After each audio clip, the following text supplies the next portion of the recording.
Hello, everyone, and welcome to another wonderful episode of Honest to Pod, the podcast where each week we pick something, and in this episode in particular, everything, to ramble on about. Current events, personal growth, end of season, half season wrap up, and Zoom interview props. I'm Ashley McAllister. And I'm Matthew Ali. And this is episode 105. Five.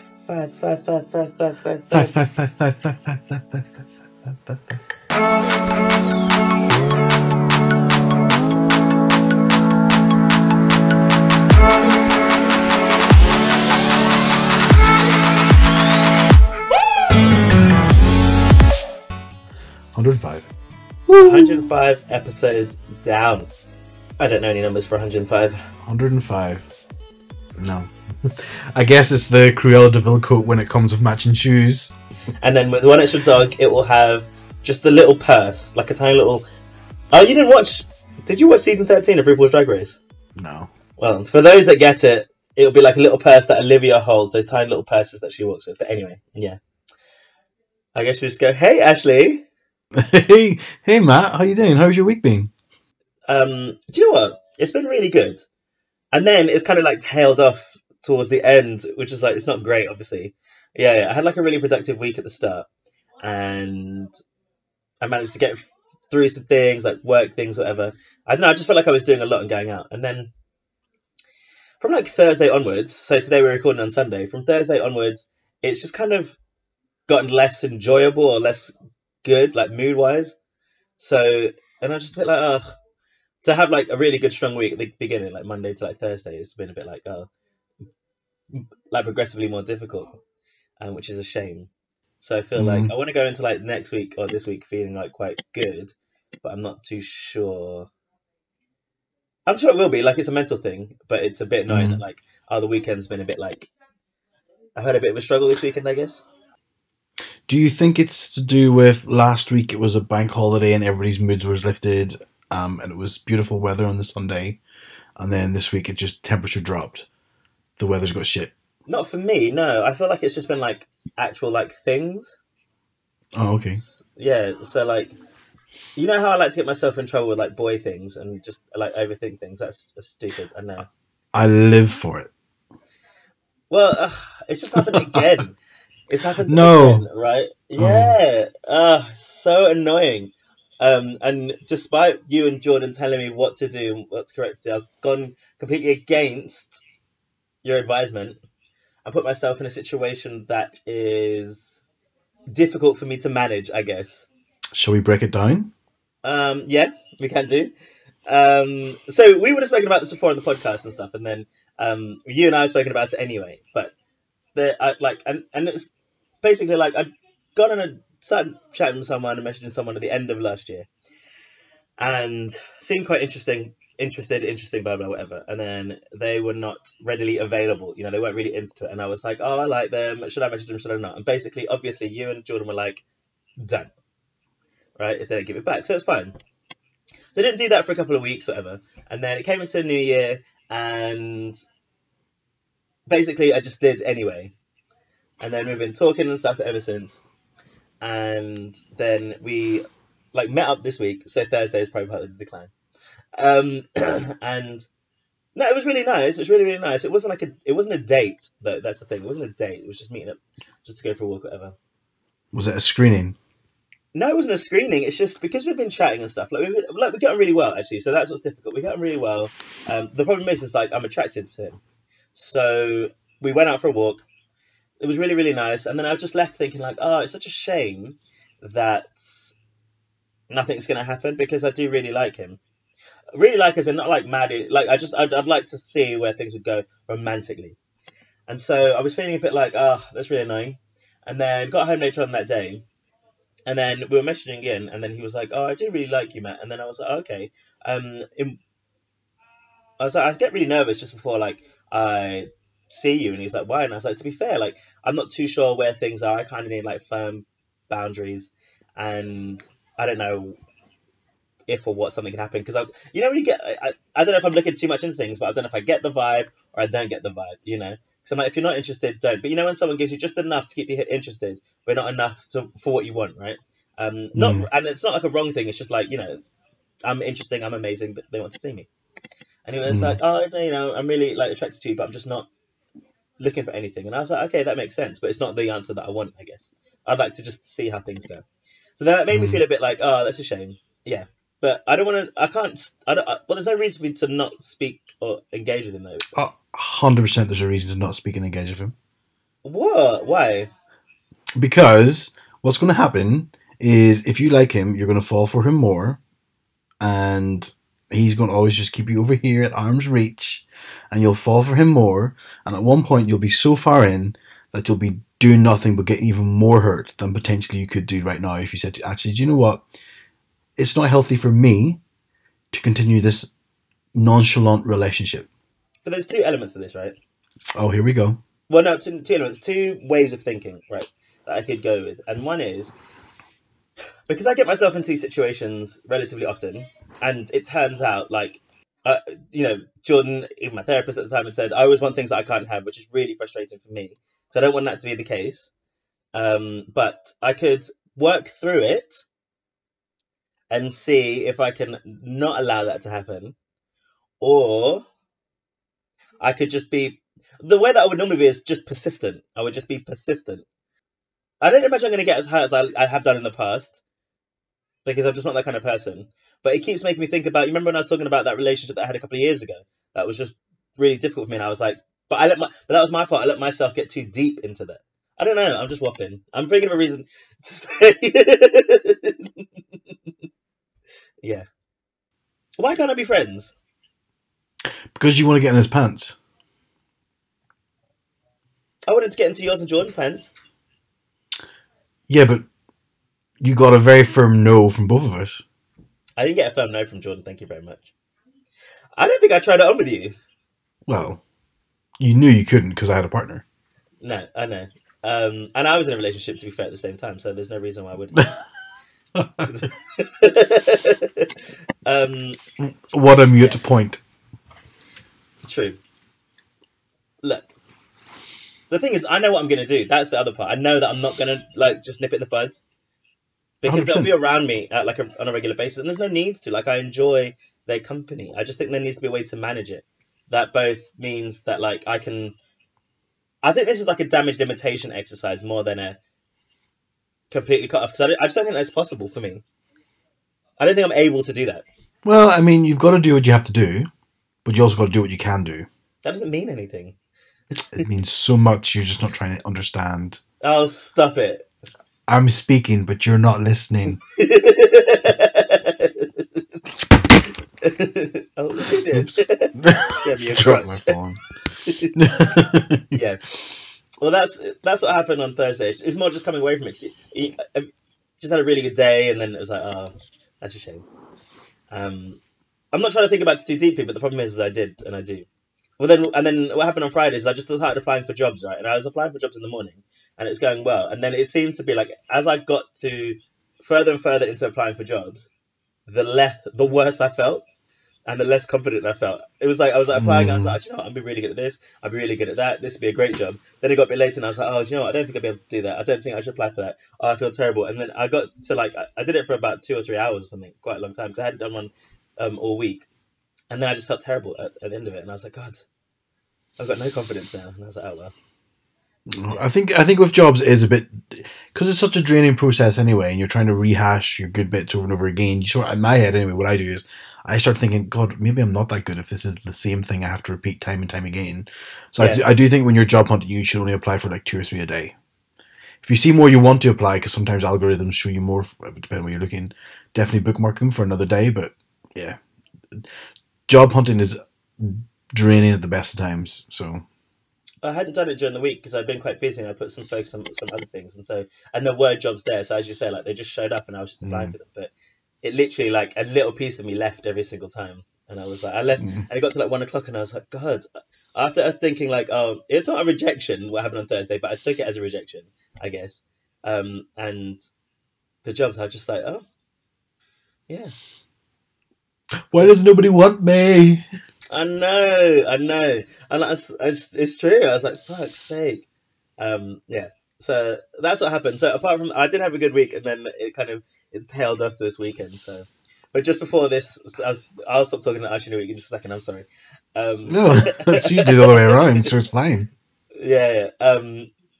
Just before this podcast, literally as we started recording, I got 2 messages from people for like jobs, and I was like, I don't know why I thought, oh, it's a Sunday, and maybe because I'm in a bad mental space, I was like, it's obviously bad news. But then I got 2 other interviews this week, so a second one and a first one. So I was like, okay, that's better at least. Oh, see, at least the weekend's end on a high. So that's good. Because if it was like 2 no's, I'd be like, oh, come on. Literally before we gone to record this, and I'm supposed to like be happy and chirpy, and then it'd be like, no, thank you. But no, so that's good. So I got one of, I'll have 2 interviews booked over the next 7 days. Yes, that's good. Well done. Yeah. How's your week, Ashley? Dull. No, weekend. Well, last weekend was brilliant because we recorded. When did we record last week? I can't remember. But okay, Sunday was amazing, and it was my first week at my new job, which is good. Really enjoying it. Really, some nice projects which I can't talk about, but really nice. And then I came up to visit the other half, and but we started watching, I don't know if you watched it, a show called Flight Attendant. You mentioned it in the previous podcast, said that you were going to watch it. Yeah, so we started watching that. It's good. I'm one of these people who sits and watches something, and I create the world that they're in. So, for example, whatever world they're in, whether it be sci-fi, futuristic, medieval, I pick apart based on the logic of the world that they're in. So, for example, if something doesn't make sense, and then someone would be like, what, you're questioning the logic in a film where dinosaurs are brought back to life? I'd be like, well, no.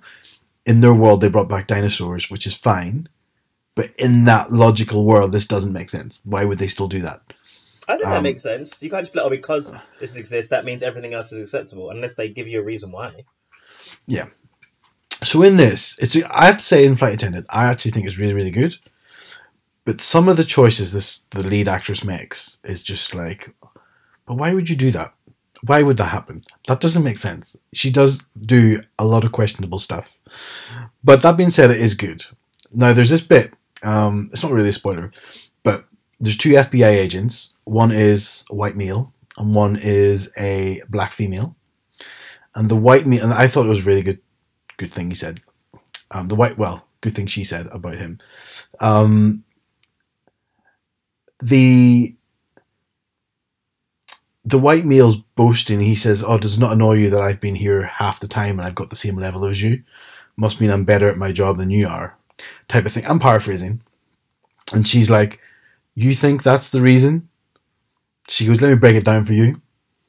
You're male, pale, and Yale. And I was like, that is good. That is good. Yeah. And then she goes on to talk about, because she's a woman of colour who isn't from the same educational background as everyone else. She goes, you got a foot up because of that, which makes sense, and I think is a very good point to make. What I would say about it, and I think programs do it now to virtue signal, is they make a point of over the top expressing how woke that program is. At another point in the show, this guy's out chatting to some guys and they're all having a cigarette. And then this guy goes, oh, bitches be tripping. And this guy turns around and goes, you should not call women bitches. That's so, and then goes off on this. And I'm like, it doesn't have anything to do with the story, but they're going to make a point about it on it, which it's fine. It just made me giggle because it's like, sometimes I think a show can try too hard, but these are valid points. But I was just thinking, you're trying to be too woke. But I did like the expression. So the positive I was like the expression male, pale, and Yale. I thought that's good. That's good. We'll use that. Well, male, pale, and stale has only just come into my radar the past couple of weeks. Have you heard of that? Steel? No, I don't understand that one. Oh, so that's a play on this the saying male, pale, and stale. That's a saying that people say. Oh, really? Yeah, so it's old white men, right? Everything's old white men. So if you're male, pale, and stale, then that's that demographic. Yeah, so they played on Ah, that. Yeah, yeah. She didn't just make that up. Oh, whoever written it. Yeah. I was Um, like, oh, genius. But yeah, yeah. I get what you're saying about that TV show though, because that's exactly what I said about Saint Francis. Even though I keep talking about it, because they'd be like something walk, walk, walk, walk, issue, walk, walk, walk, walk, issue. It wasn't yeah, seamless. It was like stop, issue, da, da, da, da, da, yeah, stop, issue. Isn't it? It's not yeah. interlinked. Nothing to do with what's going on Yeah, yeah, except yeah, they yeah. take it aside. Yeah, Literally. but it is a good show. I have to say, it is a good show, Oh, that's good. What's and it it on? would. Because you were talking about it so much. I've not even seen it on It's on any other platform. Sky. It's on Sky. It's Yeah. it's got the blonde girl from, I don't know her name, but Penny from Big Bang Theory. Oh, I can't remember her name now. But yeah, I know who she is. What is her name? She's And got such a famous name. Oh, I don't I'm know. not sure, but I think you would rank it quite high in your inclusivity scale. That's good. Well, it's Yeah, based on it as a sounds like flight attendant, so there's a gay guy there for sure, and the flight attendant, and it. Yeah. it's a good show. So we're nearly finished that. But apart from that, uh, not much else this weekend. We're more excited about when the pubs open from tomorrow. I'm not. I Although left it's it too late, impossible to get booked basically. anywhere. That's what I was going to say. Like, I haven't booked anything. And then on my walk on Thursday, he was just like, oh, I've booked all these places. And I was like, oh my gosh, should I have thought about this beforehand? Yeah. Um, and obviously I should have because I've got nothing booked. But that being said, same with my haircut. Even though I got a haircut like this week, I want to leave it like a week or two, or if not longer, 3 or 4 weeks, because I Mm. feel like everyone will be like super hype and mad crazy about it, and then it will die off to be reasonable. Um, Mm. yeah. Plus, I don't know if I'm the only one. A lot of people are like, oh, I can't wait for the pubs to open, this, that, and the other. I'm I've really enjoyed elements of what's happened over the past year. Like the whole point that you would meet someone just to sit outside and talk and walk Mm. without alcohol or anything, maybe a coffee. Sometimes I just sit there with my bottle of water, and Mm-hmm. I feel like I've had some of the best conversations I've had and relationship building exercises over this whole year. I really do. I want that to continue. When you go to the Yeah, pub and stuff, like drinking's going to be getting involved, it's all going to be messy, blah blah blah, which is a lot of fun. But it's been really nice to meet someone at 11 o'clock and just sit outside. I agree. I definitely agree. I mean, we've not booked much, and like you say, part of me, like, it's snowing today. Like, I don't want to go and sit in the snow, like, I'm much better being because it's all outside in the cold, outside. but I don't Yeah. want to sit there in the cold for no reason. I'd rather just go into someone's house again now if we're going to do that, really, even though we're not supposed to, because I'm Yeah. not sitting outside in the cold like that. I do want to say actually TV shows then. Have you watched Bridgerton? Yes. You've watched all of it. Yeah. Finished it. I thought it was awful. I've got one episode to go, but like towards the end when they get married and then they start having sex everywhere. I find it really difficult when I'm having sex or about to have sex to take off my jeans. I cannot believe the number of layers they have to take off. I was like, I get so bored or embarrassed because I've got like skinny jeans and like like long socks and like a jumper and a t-shirt, or whatever. Like I'm like, oh god, this is taking ages. A belt, I'm like, oh god. And then I was watching Bridgerton and I was like, wow, I'd definitely be bored by the time all the clothes came on. I'd be over it. I'd be like, "Oh, another layer? No, thank you. Let's just save it for another day. Yeah, exactly. I know. They just want so much. They don't prepare. If I know I'm going Mm, somewhere, I've got tracksuit bottoms and like a loose t-shirt. mm, I guess mm. they weren't Are preparing you for it then. are you enjoying it? I'm not enjoying it because I've got one episode left. It's not. It's just the thing is, it's not easy to watch. Actually, I was gonna say it's not heavy, but it's not easy either. So I could easily have not carried on, but I was like, oh, there's only a few episodes left. That's all I can say. I don't know what else to say. To be fair, To me, I think the main problem is the story. There wasn't enough. I mean, I think it is based off books, but there wasn't enough of a plot line to drive me forward to want to know what's happening next week. There was no real big. It seemed like all the big things were such side. Like, I can't say much because I know you've not finished it, but the small plots, like if we go around to the cousin who's pregnant, like, to me, her storyline would be better up front, other than the other two, because it's like more interesting what's going to happen there. The other two, we all know they're going to get married, so we also um, know. I'll say this now. You can tell me. Well, he's gonna want to have a baby. It's as simple as that. He's gonna decide that he wants to have a baby, and unless he doesn't, no, I can't see your face. Um, but that's what I think is gonna happen. To be fair. because he's got like a stupid reason for not wanting a baby, basically. Well, I don't know if it's a spoiler, but some news about season 2 came out this week. I don't know if you've seen it. Did you see it? No, I didn't see it. Okay, then I won't say it. Oh, okay. Yeah, I don't. I will finish the episode later on this evening, I reckon, this season, and just see how it goes. I really do want to start Line of Duty, though. Yeah, So good. I know. Everyone's going mad crazy about it. Do you know what is mad, though? But even more mad to me? I cannot What's believe that... I don't really care for the royal family too much, right? But if someone dies, they die. Fair enough. And I'm not saying it's a bad thing. It's not a judgment. I'm just genuinely shocked or shook by the amount of TV channels and TV coverage has gone on about Prince Philip. I find it mad that I wanted to watch the finale of MasterChef on Friday. Went on Saturday to watch it on catch up, and it wasn't there. And I was like, this is bad. When are they showing this final of MasterChef? But And it's on Gogglebox wasn't everywhere. either. Yeah. Is he that big of a deal?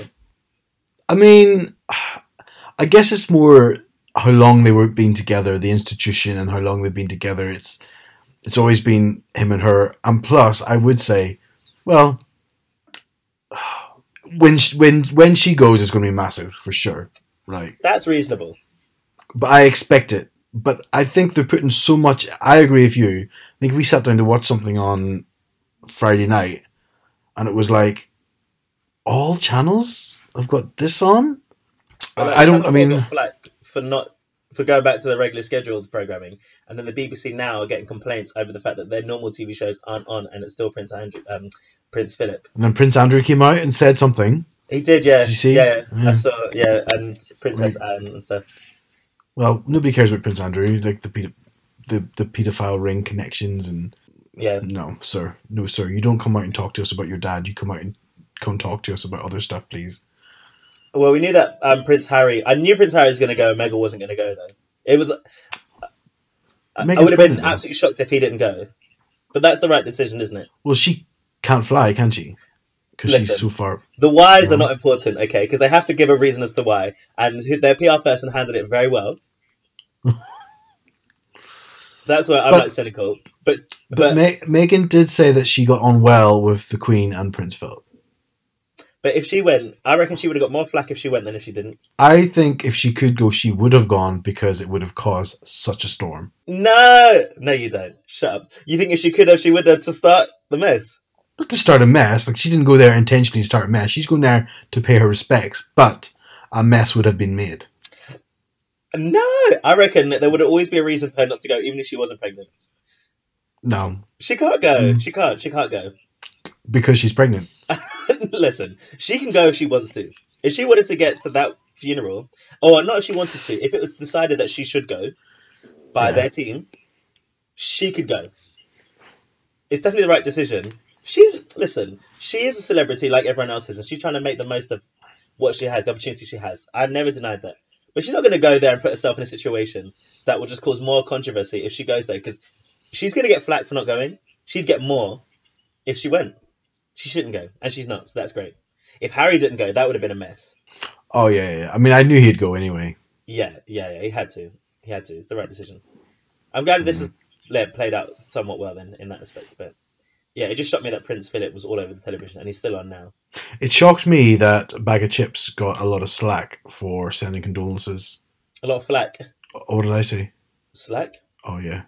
A lot of flack for sending condolences to the Queen, and then she's off Twitter. I thought that, like, one thing that annoys me, and it happened with Thatcher as well, it's like, I get that some people do bad things, but I remember when Thatcher died, a lot of people laid in and said, oh, glad she's dead, and whatever. It's like, I don't ever think it's good to rejoice in somebody's death.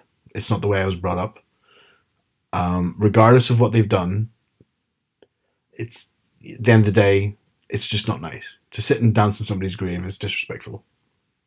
I get what you're saying. I think it's tough depending on the impact that you feel they've had. I don't care. I don't know about Prince Philip, so I don't understand the impact, or Margaret Thatcher because it was before I was really alive, But if I was alive when Hitler was around, the moment he died, I definitely would have danced and laughed. I think I'd be the same with Donald Trump. That is, to be fair. Hitler's slightly different.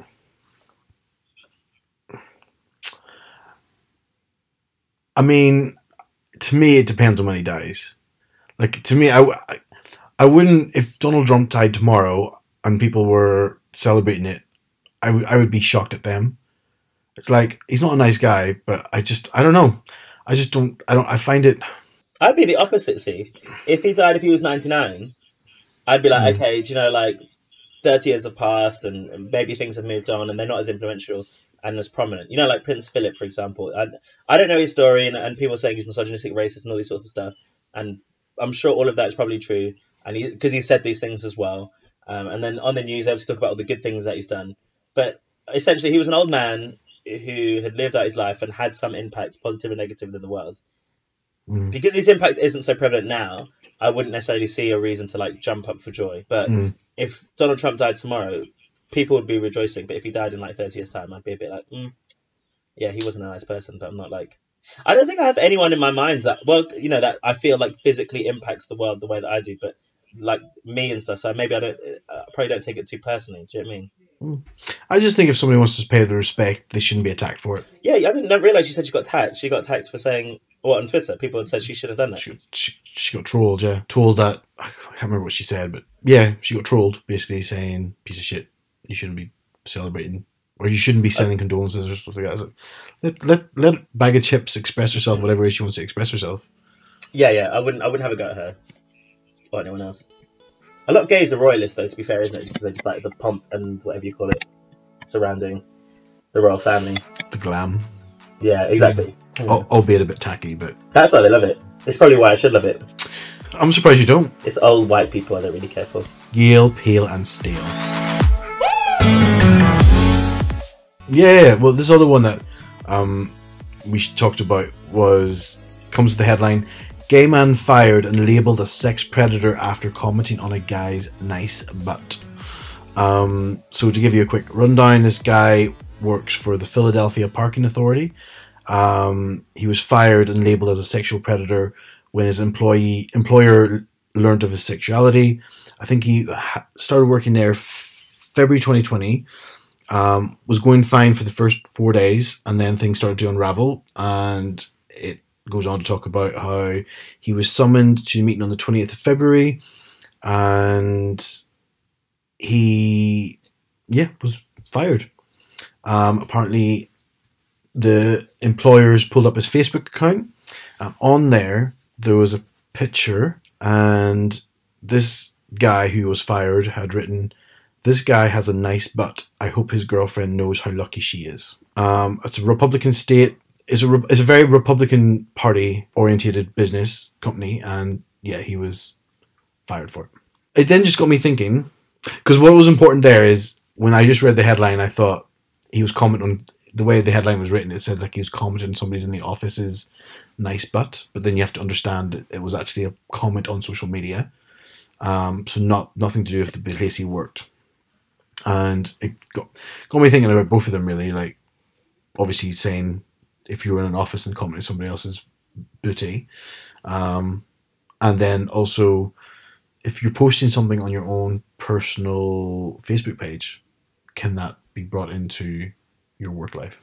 Well, workplaces now have like social media policies, isn't it? And how you're supposed to engage in it. Although I don't know if it talks about pictures and the words you can say.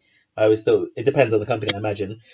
But it talks about how you can use social media. Like, say if you're in your place of work and then you're having a bad day and you be like, fucking hell, I hate my boss, this white person, or I was at my job and this happened, then you can't do that because you're still representing your work. But the way that this story in Pink News is laid out, like, it sounds really bad by the company, to be fair. Obviously, Pink News wrote it, and they're known for their balanced view. Yeah.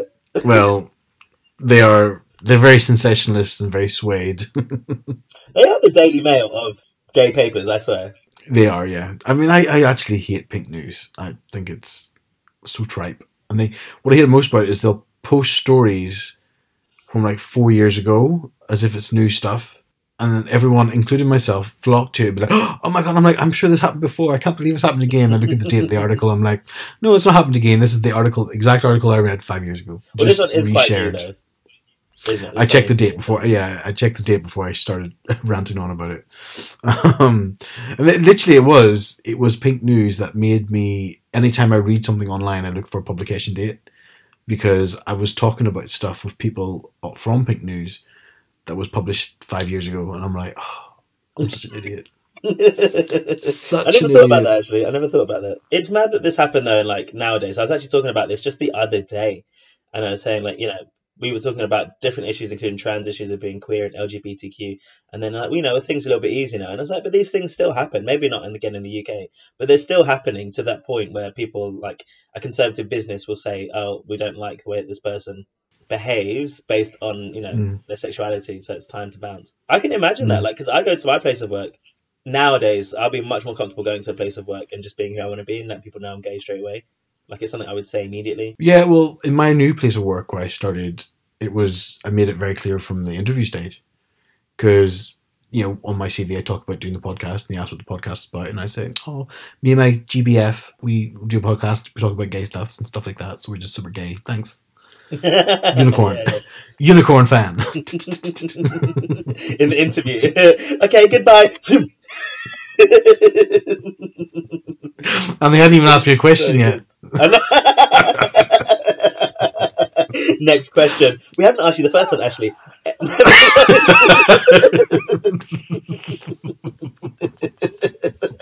But you've already hired me, right? You've made your decision. Let me give me the job because I'm gay.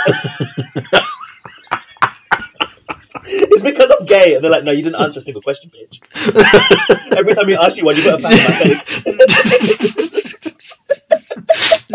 And kick your fingers. You don't get it. You don't get it. Like, you just say something, please, that isn't this. What are you talking about?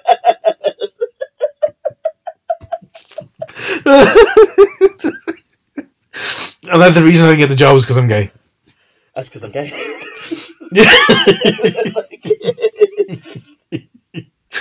It's a problem. It is a problem, though. Like, yeah. I don't know. Yeah. I think this does still happen around here because, like, I don't know. I probably said it on the podcast, but I was like, I don't want to when I have my nails done, I don't want to remove my nails when I'm going for an interview. When I do have them on, because I don't want to do anything if it's not for a specific reason, like health and safety.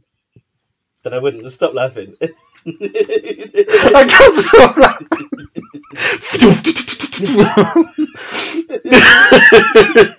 Alright, bye-bye. Okay, bye. See you next Monday. Oh, I'd love to. I absolutely love it. Second round. Me. They'd ask for a presentation. I give a presentation about my life. Yeah. We sent you a very specific brief. No, I thought I'd do one better. I thought I'd do mine, thank you. Yeah. It'll be great when you can get to that point that people can do that. What, not get employed because they have zero skills and then moan about it? Yeah. I can't wait. I can't remember what we're talking about. Well, I was thinking, because we've spoken about it on the podcast before about, I'm not saying this person went into their place of work and told people about their sexuality or, even gender identity if it comes to that. But for me now, as time goes on, I want to be more open as possible going in. I've always been quite open like that, but I wouldn't want to hide my sexual orientation away from a new or old workplace, to be fair. No. And not only that, it's something I would push. It's something I would push and let people know from the start. So I don't want people being like, oh, have you got a girlfriend? Because people still ask that stupid question. Yeah, a lot of people still do. In fact, the job I was in before this one, it was very awkward. It's mad. I find it really bizarre that people still ask that. But I imagine if you're a straight person around straight people all the time, you'll just ask that, I guess. Well, no, it was awkward because one of the girls who was in the extended team thought I was very handsome. And my boss was going down the route of being like, well, I think he's single and blah, blah, blah, blah, blah, blah. And then said to me, and I'm like, I remember the phone call we were having, it was video call like this.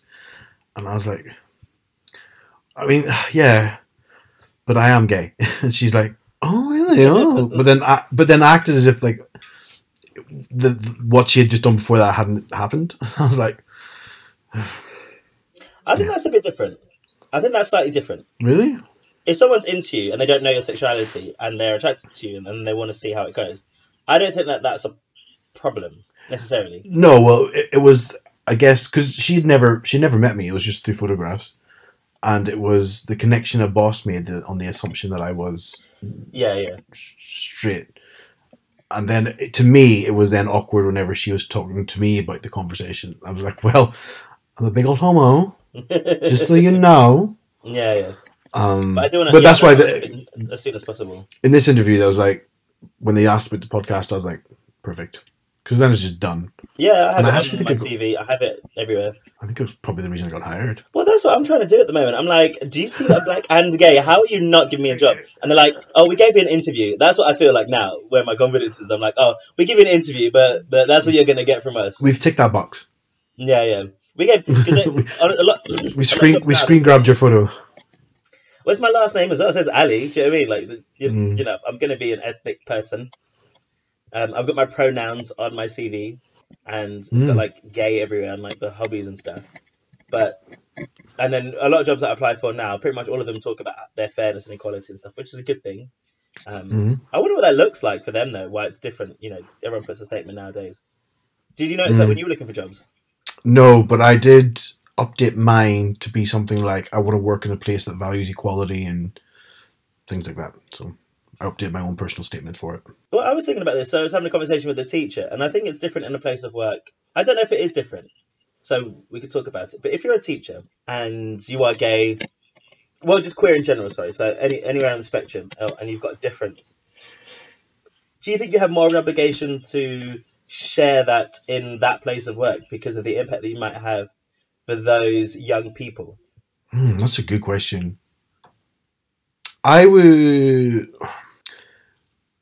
don't think you should be I guess it depends on how you feel as a person. I would have no problem in being an openly out gay teacher because I'm very comfortable with who I am. And I don't care. I guess if other people aren't as comfortable, and I guess it really depends on where you are in your coming out story and how comfortable you feel you are, there should be no obligation, or you shouldn't have to disclose that, I don't think. Because, again, it depends on what sort of school you're in, what the kids are like. I think I always think schools these days are a lot more forward thinking. I think they have to be, especially now since it's part of the curriculum to teach about all families, not just male-female families. So single parent families, same-sex families. So these are things that kids at a young age kids at a young age are getting exposed to a lot more frequently. Plus, TV is making a lot more of an effort to be a bit more balanced and show things, so it shouldn't be too strange for kids to make the connection that there might be a gay teacher in their school. And what was really inspiring was when Becky was on a couple of weeks ago and talked about how openly her students, talk to her about stuff. So that was really good. Well, I think that helps. She was very open about it and very forward and accepts and allows questions. And I guess obligated isn't necessarily the word. It's difficult because as a teacher, like, part of your role is to help guide these children, as Becky had said, not just in the curriculum, but as people in their lives and how they can navigate society. I feel like you're right about where you are in your journey. So if it was me 10 years ago as a gay person, I wanted to be like, oh, I'm gay, but I don't want you to know I'm gay straight away, and I want to make sure that I can fit into whatever it is that I'm supposed to fit into. Now, 10 years later, I'm the opposite. I'm like, I want you to know exactly what I stand for and who I am, and I'm not trying to fit the mold necessarily. And that's what I'm working towards all the time, of what you expect from me. So I would have my rainbow lanyard or something, that has it out there for the kids to see, or a little pin that says, trans lives matter or something like that. I would have that in the school as opposed to just saying, well, if someone asks me, I think now, but that may have not been the case if I began teaching straight out of university or something like that. But I think it is important as queer people and people of color and anyone that might have an issue that's important for them to push, that in the school in particular, it is important to do so, though. I would say that. If you're able to. If you're comfortable doing it, I say for sure, definitely. Because I just think back to when I was at school, how much easier it would have been if there was an adult who, was somebody you could talk to. Absolutely. I don't know if I said or at least I feel like some of the issues that you will have is actually at home, because I know that like when my nephew comes home and he says like he came home and he said like, oh, it's so funny in our school they said that we can't call girls cute anymore. And apparently that was made everyone go both into hysterics and anger in my household, being like, well, that's ridiculous. Why would they say that? Of course you can. And I'm a bit like, well, given what just happens, the reason why they're saying that is we need to understand what consent is and what is, not abuse, what's the word, but a sexual attack or whatever it is, and what the levels are of it, because obviously that isn't necessarily going to damage someone, but if they have that repeatedly, and then it might generate some more. But apparently, it was ridiculous that a progressive school, would even suggest that could be something that kids shouldn't do. I think we're still very early on in the sort of in the progression down this route, because I know a lot of the backlash you get from people about some stuff is, not you personally, but a lot of the backlash people get is, I said you get, because I didn't want to go down and make out that you are a sexual predator at work. I have been drugged a few times at work. And you remember that manager, right? Do you remember? That wasn't good. That was bad.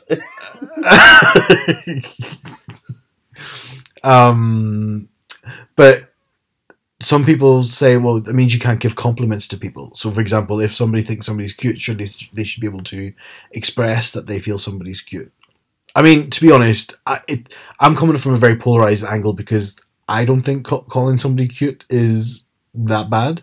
But I'm coming from a point, whenever I was young, we used to play chase the girls around the playground until you get to kiss them, which is really bad. Is there statute limitations? Statute limitations on this type of stuff? Well, you don't have conkers in school and stuff now. You can't do certain things, obviously, because things are a lot safer now than they were when we were younger. But I understand why we've even spoken about it when you talk about people's weight and everything. Like, giving compliments can be a sensitive subject.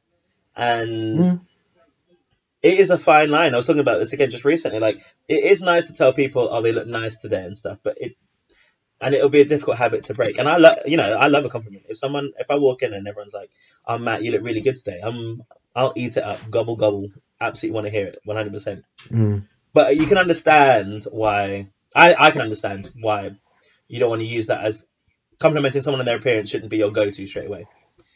Especially because I also hate the opposite. My mum loves it. She loves telling me, and you go into work and everyone's like, oh, you look tired today. And I'm like, at no point did I want to hear that when I've just woken up and walked into work.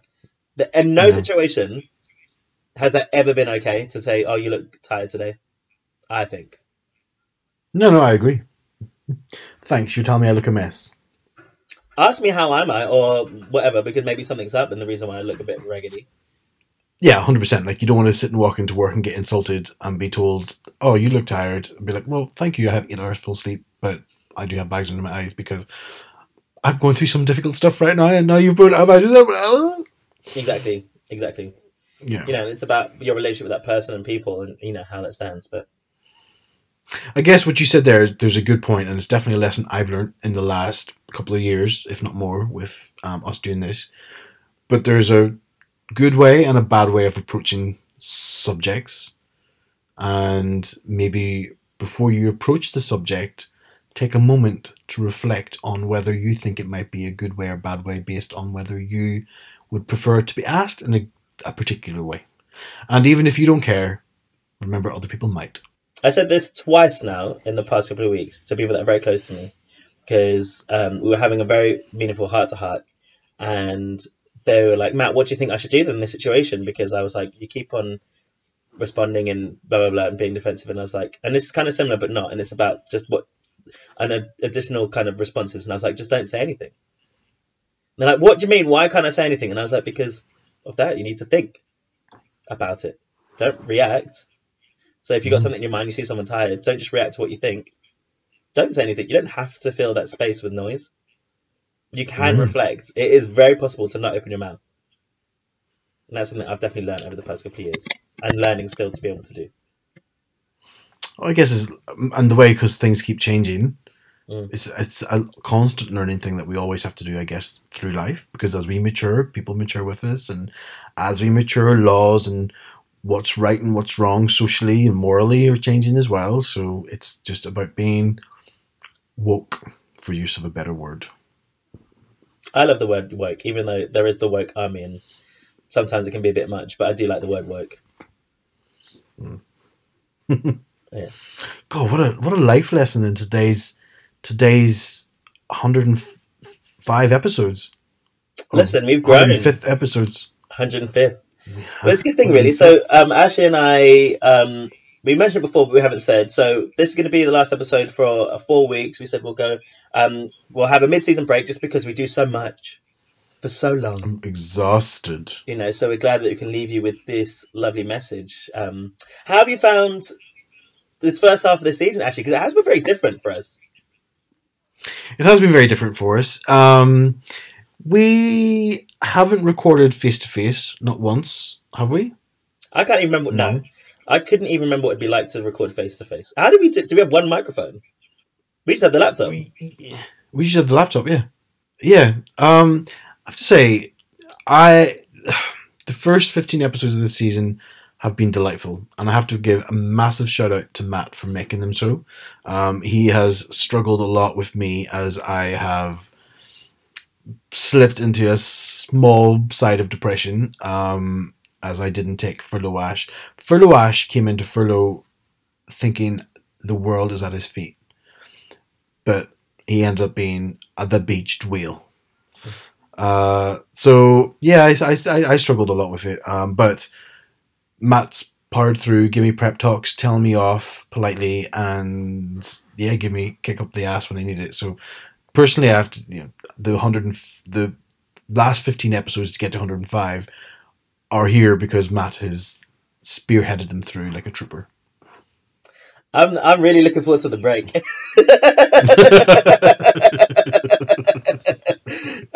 Yeah, I did just a mini rest, although we do need to do some more planning, as we said before, and stuff, and prepare for the next half, which we would love to do, and we want to continue with a lovely, great set of episodes. And you know, we recognised the change in terms of the format when we had that feedback, and it's something that we've been speaking about. So as we talk to people that listen to the podcast, and if you do feel like reaching out just to say how you felt about it, we still want to have interviews. I think that's something we've spoken about. We did have, apart from the past couple, we had pretty much, I mean, I was surprised how many interviews, guests we've had. I'd say interviews, that's not correct, but guests, we've had guests on. So we want to continue, but I think we want to try and find that balance of the right number, which we're still trying to work through, which I think is really, really important.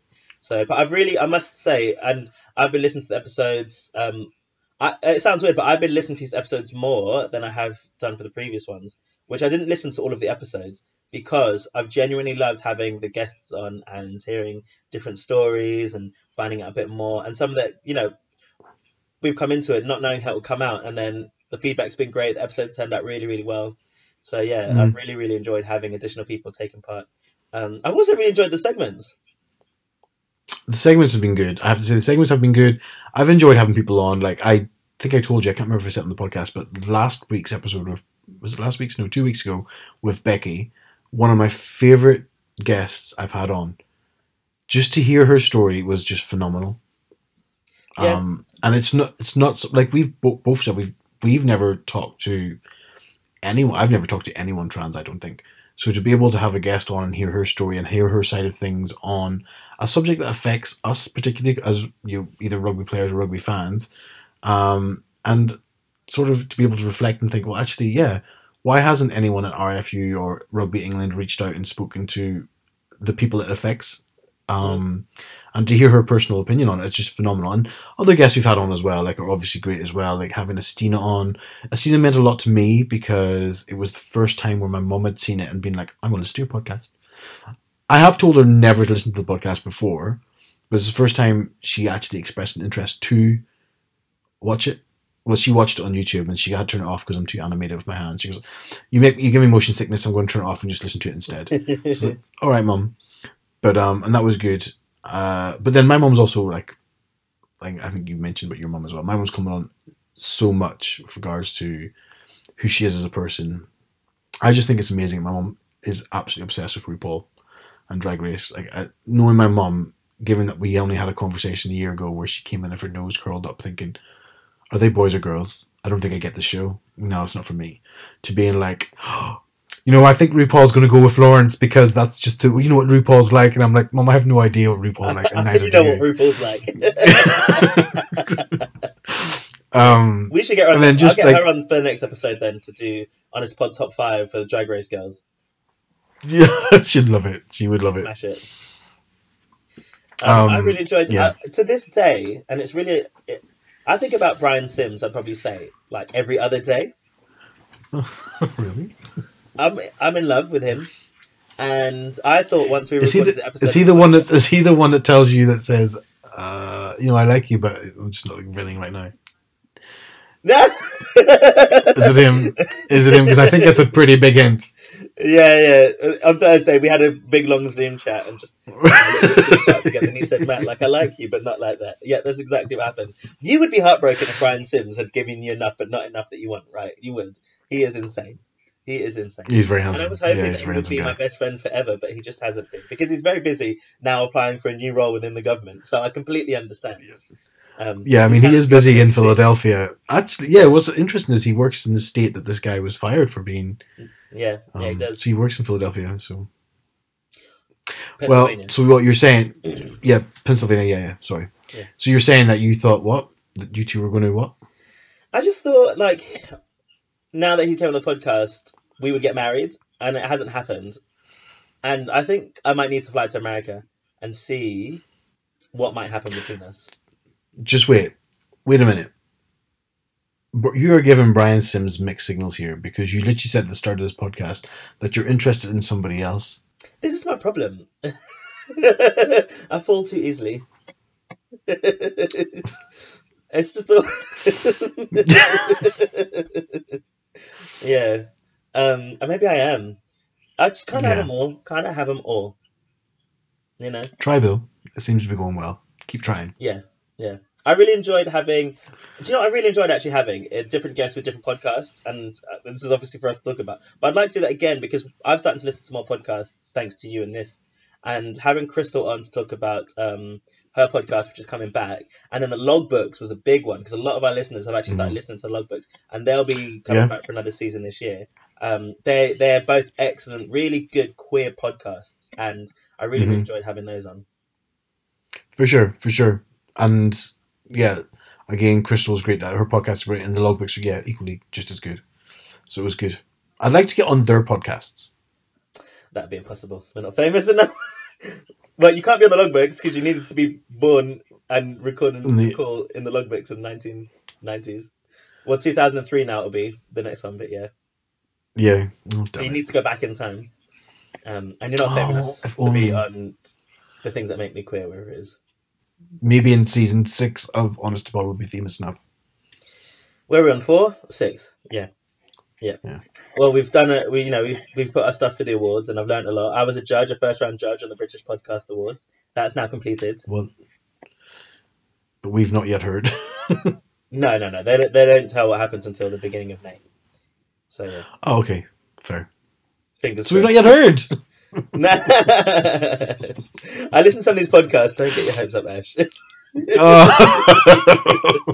There's some really good submissions. But yeah. Oh. Yeah. Ashley, thank you so much for 105 excellent episodes, and in this one in particular, 15 wonderful, beautiful episodes. Absolutely amazing. Thank you so much, Matt, for being just who you are. Oh, thank you. Thank you, everyone who's been listening to this episode, and if you've listened to all 15 for this half of the episode, half of the season, we will be back in 4 weeks' time. Well, we will be back on Monday for our last segment. From that point onwards, we will have a small mid-season break, so that'll give you a chance to catch up if you haven't been able to listen to them all this season so far, or if you just to pick up a few extras, whatever. It'll also give you time to give us some feedback about what you think about the season. We haven't had as many, we got a few Patreons this year, but we haven't had as many 5-star reviews from Apple and what other podcast sites. No. And she gone. Bye-bye, Ashley. Oh, I'm still here. Yeah. You were checking something on your phone? Yeah. No, my battery's going on my phone. I had to record on my phone because the internet didn't work on my laptop, so my battery's going on my phone. So it's a good time to say goodbye. Yeah. Thank you very much, everyone. Listen to Honest to Pod Top 5 on Monday and enjoy your 4 weeks off from us. Enjoy, enjoy, enjoy!